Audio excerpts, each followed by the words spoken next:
Welcome back to Hey Kentucky. Now, with the season over, Mary Jo, I always like to take a second and look back and go, what do we think about the year? This was an odd season. Kentucky finished 26-11, Sweet 16, won the SEC tournament. I guess as an initial question, do you think this year overall was a disappointment, or was it what you expected, or was it better than you expected? I'm trying to remember back to what I expected it to be.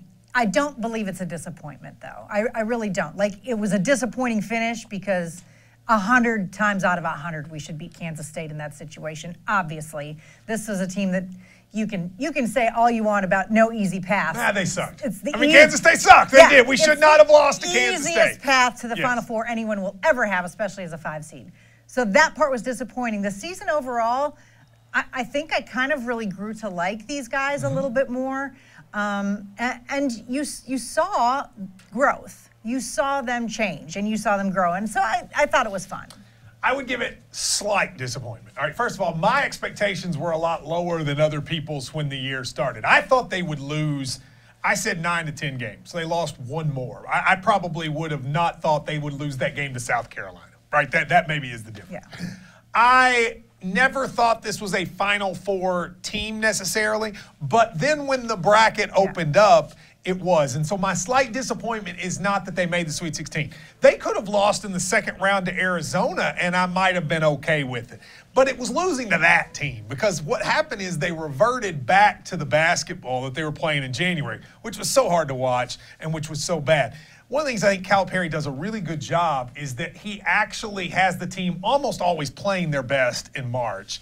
And this year, they did until that game. So that's why I say it's a slight disappointment.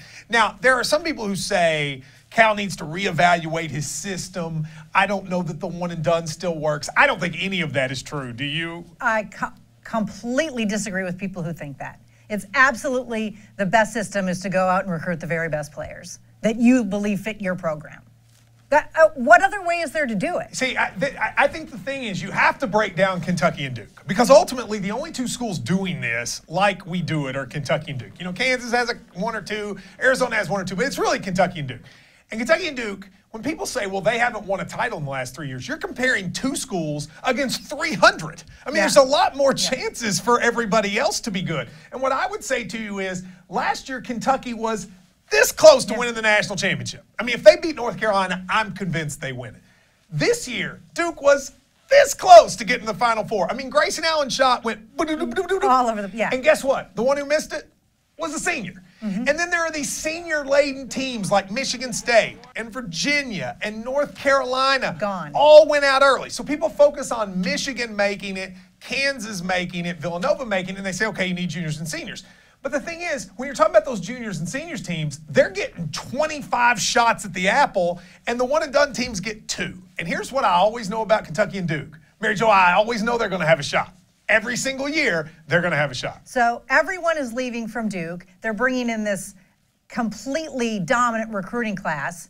They're going to be playing all freshmen next year. And who doesn't think they have a shot to win And they will have, I bet you they'll be preseason number 1 or 2. Yes. Almost certainly. Almost certainly. Here's an interesting thesis, though, that I'm starting to develop is, I do wonder, though, are there only so many one-and-done kids you can win with, and are there enough for 2 programs to do it? Because when it was just us doing it, we kind of were able to do it.